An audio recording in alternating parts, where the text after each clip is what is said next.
Go ahead. I want to begin with some good news. Now, admittedly, it's not the good news of last week. Actually, it's not even the good news that Pastor had talked about Christmas, which is really good news. Although, I think it does come in a close third. Summer's coming. Summer is in sight. It is that light at the end of the tunnel. And who doesn't love summer? You know, because for summer, the weather gets better. We dress a little bit lighter. We're a little lighter on our feet. The sky and the whole earth blooms in a way that's really extraordinary. Now, I'll admit, I'm not a fan of hot weather. But I am a fan of the other thing that comes inherent with summer, vacation. And who doesn't like vacation? Because when we vacation, typically we go on a trip. We go from point A to point B, from where we are to where we want to be. We may even travel to a place that's on our bucket list. We will do something that gives us rest, that gives us enjoyment, that gives us a sense of peace and a sense of joy in the midst of what can be tumultuation, of some turmoil in our life.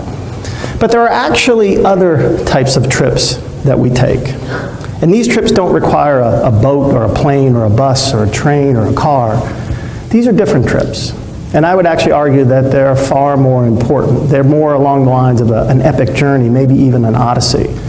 And these trips are when we find ourselves in prison, when we find ourselves held against our will, held captive, maybe chained to something, and we want to go from there into a place of freedom.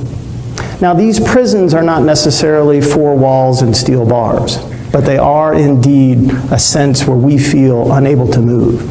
And typically it's when we find ourselves in a place of what I refer to as hellness. We could be in a place of hellness because of a mindset, a perspective, a viewpoint. We may find ourselves held captive by a belief, maybe by a restrictive habit, a destructive habit, something that doesn't allow us to enjoy what God has created for us as His beloved children, to enjoy all things that are available for us. We may find ourselves held captive in prison by a medical condition, potentially physically or mentally. And I know about this because 2,412 days ago, I began a journey that has allowed me to move from mental hellness to mental wellness, to have the honor and the privilege and the great glory to stand in front of you today. My trip began on August 31st, 2011, when I was saved from jumping off the Forest Hill Bridge. And a police officer came to me and created contact, and then he created connection, and there's an important distinction between the two. The former is more logistical, the latter creates hope. Connection creates hope, and hope heals. Hope saves lives. Hope transforms. And that officer got me to an emergency room and then to a psychiatric hospital where I would spend the next 15 days. And it was in that psych hospital on August 31st, 2011 that I took the first step on this new journey from mental hellness to mental wellness. And this morning I want to tell you about this journey. And I want to tell you the three milestones, the three characteristics, the three hallmarks of this travel, of this, for me, this epic odyssey that continues to this day. I'm going to describe it using an acronym that we are all intimately aware of. In fact, we have pledged an allegiance to this acronym, and it's USA. But in this case, it's not the United States of America. It's understanding, surrender, and acceptance. And isn't it interesting, and you may even argue that it was intentional, that the two acronyms spelling out different words point to the same thing: freedom.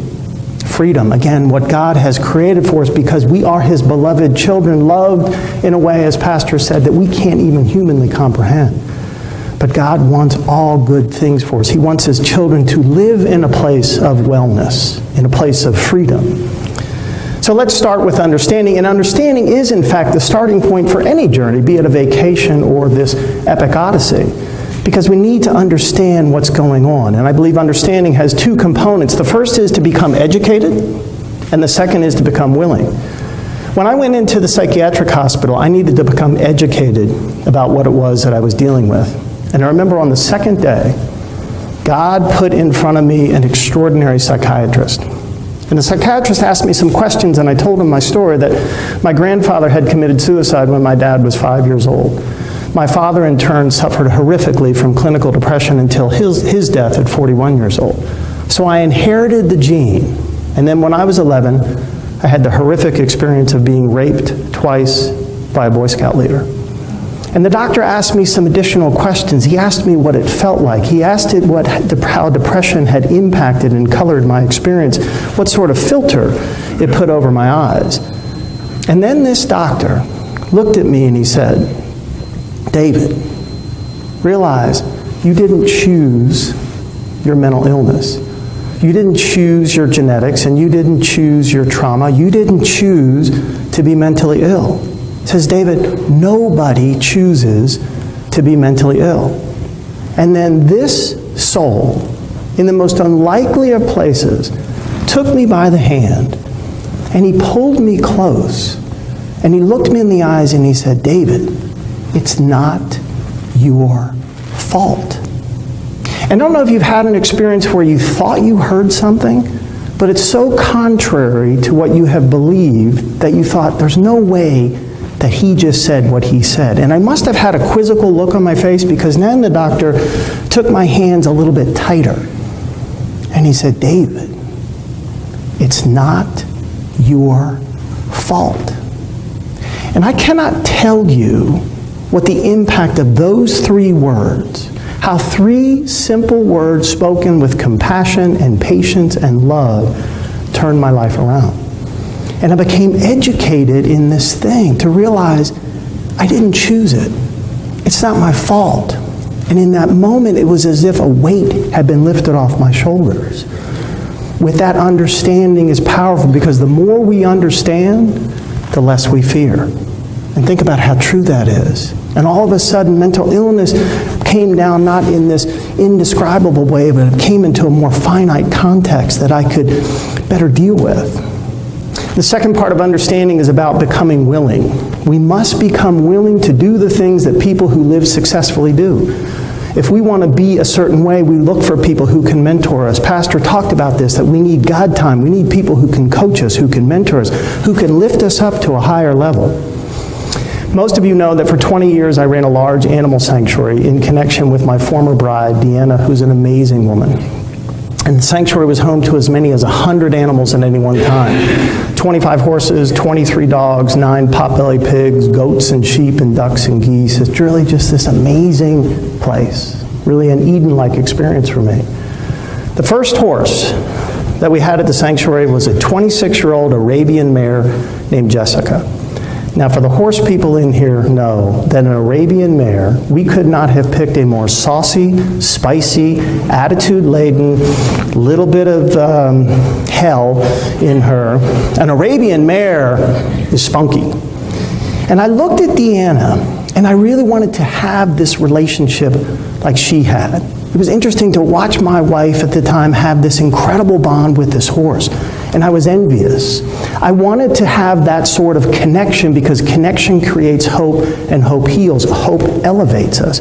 But I was intimidated because this horse was so big and she had such a pervasive attitude. But I had to become willing to do the things that Dee did if I wanted to have that relationship. And the most primary thing is I had to learn how to take care of Jessica. And one of the most essential things that you need to do with a horse is to pick their feet. So if you turn up a horse's hoof upside down, what happens is in the indented area, what gets in there? Dirt, manure, rocks. They get in there, and if we don't clean those out, those small things packed in hard together can become infectious. They can alter and disrupt a horse's foundation. Just like the things in our lives, at our foundation, at our core, if our spirit, if our faith is our relationship with God, if our relationship with ourself is challenged, we stand to fall over. Now, when you pick a horse's feet, you have to make yourself completely vulnerable. So if you can imagine, Jessica is facing this way. Her chest is right on my shoulder, and I'm bent down in this horrifically uncomfortable position, because I don't stand like this very often. And pick her leg up, and it's right here. And I take this, and on the first time I did it, my hands are shaking, and my knees are shaking, and I'm sweating profusely. I'm sweating a lot. That's what I'm trying to say. And I pick, and I pick, and I pick, and it becomes less dense in this debris and this manure and these rocks, and then all of a sudden it was all out, and fresh air and sunshine and a new perspective and a new way opens up. And I put the hoof down and I took this huge sigh of relief, and I thought, wow, thank God. And my beloved former bride looked at me as if you would a puppy who had just peed in the house, and she said, honey, there's 3 more to go. And isn't that so true? We can't stop. We can't stop at one part. We can't stop 25% of the way. If we're looking to overcome our condition, if I'm looking to overcome my mental illness, I must take my willingness and be willing to go the whole way round. To not just look at one part, but I need to look at all 4 parts. I need to gather my understanding because it readies me for this journey, from mental healthness to mental wellness. So then we move into the place of surrender. And surrender is all about faith. Surrender is all about trust. And thank goodness it only needs to be the size of a mustard seed, because I don't know, quite frankly, at times if I could muster more than that. And surrender is oftentimes, though, very confused. People think if I surrender, I'm going to give up. But I believe in the interpretation of surrender is actually in letting go. And so there's 2 parts of surrender. We need to let go is the first part. If we hold on to something, there's no room for something new to come into our lives. And so as I was preparing to move from one place to another, I had to let go of some of the things that I was carrying. Now, if you're like me, as you're getting ready to go on a trip, you tend to overpack. You carry too much stuff. You're carrying too much weight. As I'm looking to experience mental health, I realized I had to let go of some heavy stuff that I was carrying. The heaviest, the densest was shame. And then it was guilt. And then it was the myths and the lies that the monster of depression had been telling me for 40 years. And I had to let go of acute self-hatred. And I had to let go of my view of myself. And I noticed as I did, I felt lighter. I felt like I was going to be more able to move from this place of hellness where I was in prison to the mountaintop experience of freedom that I wanted to go to. But then I needed to surrender. Then I needed to fall back into the loving arms. And again, that's a trust component. And I love in Deuteronomy, in the 33rd chapter and the 27th verse, and I love this verse, that the eternal God is your refuge, and underneath are the everlasting arms. He will drive out your enemies before you, saying, destroy them. So it's counterintuitive in the sense that we're falling back, and yet we come into partnership with God, and all of a sudden we have an army to confront this monster that has been holding us captive for so long. No matter what that is, no matter who the jailer is, we're now no longer doing it by ourselves. And in surrendering back to be in partnership with people that we trust, that we believe in, that we know they have our back, we have another opportunity to create connection. Connection creates hope, and hope heals.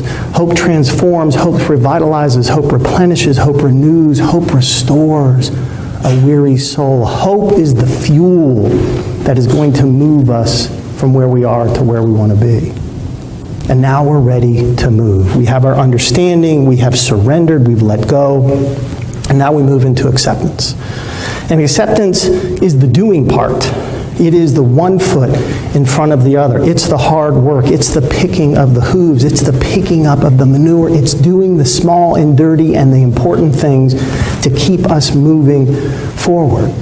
And acceptance comes in 2 parts. The first is we have to accept responsibility for us to do the work that needs to be done.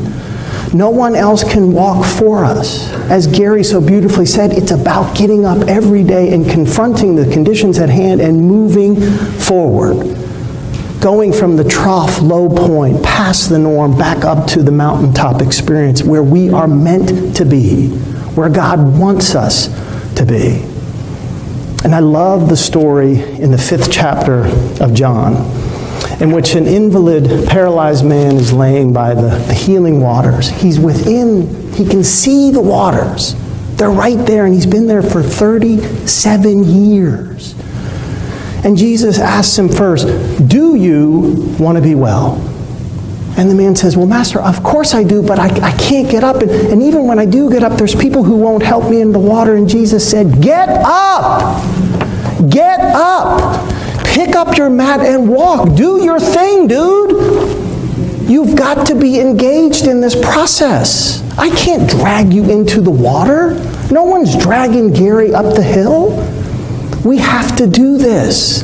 For those of my brothers and sisters who deal with mental illness, we cannot drag them through the process. You have to accept responsibility for making the journey. We don't do it alone, but we have to be the one putting one foot in front of the other. And so for me, my action step is to taking care of the whole of who I am, my body, my mind, and my spirit. Careful attention to sleep hygiene, careful attention to diet, working out 4 to 5 days a week, being outside in the glory of the earth experience. Weekly therapy sessions, 2 different depression support groups, monthly counseling with a psychiatrist, taking my medication with reverence, not with resistance, each and every day, even on the days that I feel well. And then communion with God, and then getting up in what has become a newfound purpose, to go tell my story in the humble hopes that one soul is a little bit lighter, knowing that they didn't do anything wrong. It's not their fault, and their condition is not their identity. But the second part of acceptance is equally important, that we have to accept help from other people. We are not meant to go this way alone. We are meant to be connected. Connection creates hope, and hope heals. Hope drives us forward. It is the mighty nuclear-powered fuel. We had a dog, many dogs, at the sanctuary. One was Angel. Angel was a Boston Terrier. If you don't know what a Boston Terrier is, take a bulldog, shrink it down to about 20 pounds, color it black and white, and fill it up with 2 things, enthusiasm and gas. Like, wow, how can that body hold that much gas? Angel had the horrific experience of being abandoned in a home, so long that she lost the ability to eliminate on her own. So Deanna and I, 4 to 5 times a day, had to manually express her. And what's interesting was to watch this beautiful creature have no qualms, no shame, no resistance to come and ask for help.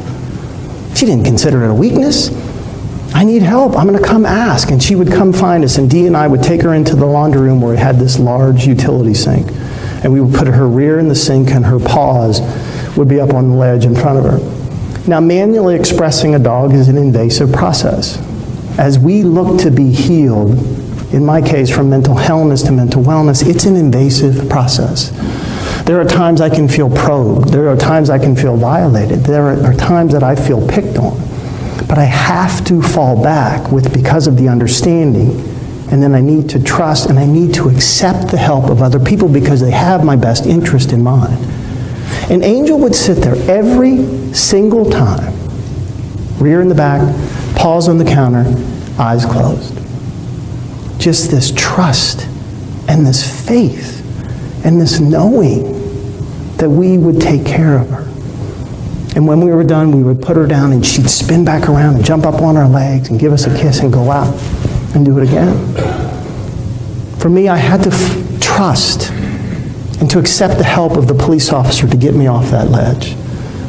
The physician in the emergency room, the psychiatrist in the psych hospital, my counselor in my depression support group, pastors like our pastor here who has been such an incredible mentor to me. I must accept the help of other people because connection creates hope, and hope heals.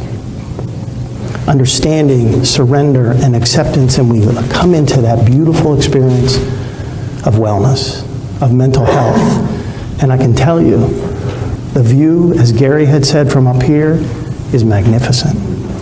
But I can't hang out here. I can't stay stationary. I got to keep moving. Because if I stay stationary, I may become imprisoned again. I may fall back. I got to keep the momentum going because, again, God loves us in a way we have a difficult time understanding. And there are higher and higher and higher levels of wellness for us to experience. And as we get well, we can then become the tour guide to go back down the mountain voluntarily and help our brother and sister make their way up. And then we do that again. And as we give, we receive. Because God can only do for us what God can do through us.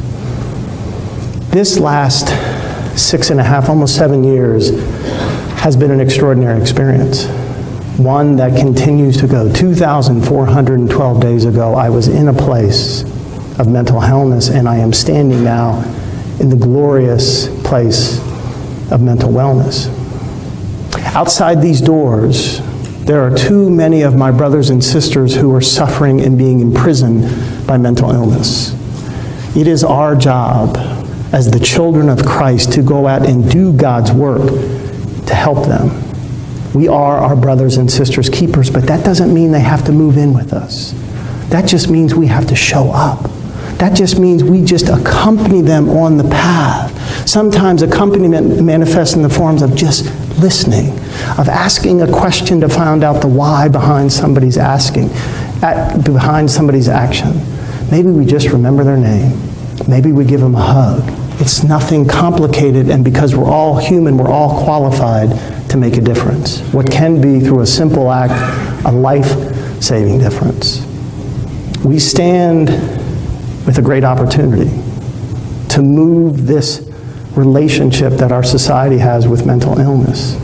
And I know we will be successful. And if we do, when we do, it will look something like this. In any neighborhood, there are two houses. When you come up to the first intersection, it's the intersection of suffering and agony, and it's the house of despair. And this is an ugly, ugly house. And you look on the outside of this house, and it's tilted to the right. And there's shingles missing on the front, and the paint is peeling. And you walk around the outside on the house of despair, and there are no windows. And there's only one door, and it's locked from the outside. And if you went inside, it's so dark you cannot see your hand in front of your face. But you're told that there are individual souls who are all around, but they believe that they are the only ones there, and they have lost all hope. And they recline into a fetal position, and they wither to the point that they're almost going to die. And you walk away outside of the house of despair, and you look back and you think, why on earth would anybody want to live there? And then you come to realize that their condition has rendered themselves homeless, and they have no place else to be. You walk down the same neighborhood a few more blocks, and you come to the intersection of awareness and action, and this is the house of hope. And this is an entirely different structure. This place is beautiful, and you stand in the front, and the walls are straight, and it's magnificent with this sturdy roof, and the colors, and there are windows all over the place, floor to ceiling windows. And you walk up to the front door, and there's this huge mat. And the mat says, love your neighbor as yourself. And you walk inside, and you're instantly filled with the aroma of baked bread and apple pie and turkey and everything that you like, and there's perfect music, and you notice all of this connection. People are just connected. They're connected in a way that has you feel amazing. And you don't even have to ask yourself why people live in this house. But then you notice an amazing thing. There's a long line of people that go from the house of hope, and they're going up to the house of despair. And each of them holds 3 keys that opens up that door that's locked from the outside. Patience, kindness, and love. And most every one of those souls have lived in this house at one point. And they open the door, and they can't see with their eyes, so they rely on their heart, and they go find a particular soul. And they whisper to them, they say, come with me. And they help them to their feet. And they walk them at their pace to the front door. And it's funny, every time it happens, that just as they're about to leave, the person from the house of despair turns around and says, well, what about my stuff? And they say, you don't need that where you're going. You don't need your shame and your guilt. Just leave it right here. And the two make a steady walk away from the house of despair down to the house of hope. Now, truth is, I could stay up here all day long and preach and tell you silly animal stories. But the truth is, me, you, we We have far more important things to do. We got people to move. God bless.